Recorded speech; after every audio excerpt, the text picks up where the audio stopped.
আলাইকুম viewers, welcome to my channel. আশা করি সকলেই ভালো আছে। আজকে আমি ডিমের কোরমা নিয়ে হাজির হয়েছি। তো চলুন শুরু করা যাক।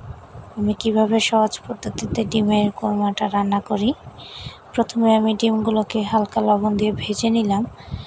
এরপর আমি সেই কড়াইয়ের মধ্যেই 2টা তেজপাতা ছিঁড়ে দিয়েছি, 2-3টা দারচিনি, 2-3টা এলাচ আর 3-4টা লবঙ্গ, গোলমরিচ দিয়ে ভালোভাবে একটু ভেজে নিব।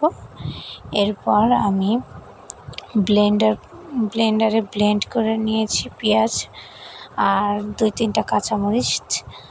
তো সেটা এখন দিয়ে দিলাম। তো এটা দিয়ে ভালোভাবে একটু নাড়াচাড়া করে ভেজে নিব। এটাকে ভালোভাবে নাড়াচাড়া করে আগে ভাজতে হবে। এরপর এর মধ্যে দিয়ে দেব আদা রসুন বাটা, 1 চা চামচের থেকে একটু কম। তারপর 1 চা চামচ বাদাম বাটা দিয়ে একটু নাড়াচাড়া করে নেব। তার সাথে দিয়ে দেব মরিচের গুঁড়া 1 চা চামচ দিয়ে ভালোভাবে এখন নাড়াচাড়া করব। পুরোটা সুন্দরভাবে মিশাবো যাতে কোথাও কিছু বাকি না থাকে। এরপর দিয়ে দেব ধনিয়ার গুঁড়া দিয়ে আরেকটু ভালোভাবে নাড়াচাড়া করব। তারপর দিয়ে দেব লবণ, স্বাদ মতো লবণ দিয়ে দেব। আসলে ডিমের কোরমাটা যত ভালোভাবে কষানো হবে এটা টেস্ট তত ভালো আসবে। ভালোভাবে নাড়াচাড়া করে ভালোভাবে কষাতে হবে, তাহলে এটা টেস্ট খুব ভালো আসবে। তো আমি এখন কিছুক্ষণ কষানোর পর আমি এর মধ্যে দিয়ে দিলাম ডিমগুলো দিয়ে ভালোভাবে নাড়াচাড়া করে নিতে হবে।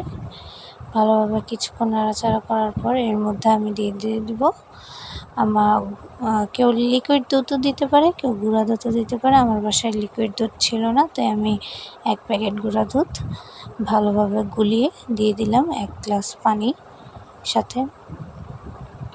এরপর দিয়ে দিলাম 2-3টা কাঁচামরিচ দিয়ে ভালোভাবে নাড়াচাড়া করে যতক্ষণ পর্যন্ত না ডিমের কোরমাটা এর গ্রেভিটা ঘন হয়ে আসছে ততক্ষণ পর্যন্ত এটা নাড়াচাড়া করব।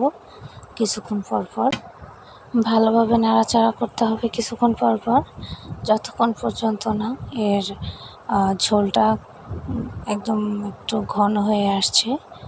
এরপর আমি এর মধ্যে দিয়ে দেব 1 টেবিল চামচ চিনি। আপনারা আপনাদের ইচ্ছা মতো দিয়ে দেবেন, আমার এতটুকু দিলেই হবে। এরপর আমি অফ ক্যামেরায় একটু লবণটা চেক করে নিয়েছি। এখন শেষে আমি এর মধ্যে একটু পেঁয়াজ বেরেস্তা দিয়ে দেব, এতে ফ্লেভারটা খুব ভালো আসে। দিয়ে একটু নাড়াচাড়া করে নেব। আমি ঝোলটা এতটুকুই রাখবো, কারণ এটা নামানোর পরে আর একটু ঘন হয়ে যাবে, আর আমার বাসায় সকলে ঝোলটা খুব পছন্দ করে, এই জন্য আমি একটু বেশি করেই রাখছি। ভিডিওটি যদি আপনাদের ভালো লাগে তো অবশ্যই সাবস্ক্রাইব করে আমার পাশে থাকুন। আসসালামু আলাইকুম।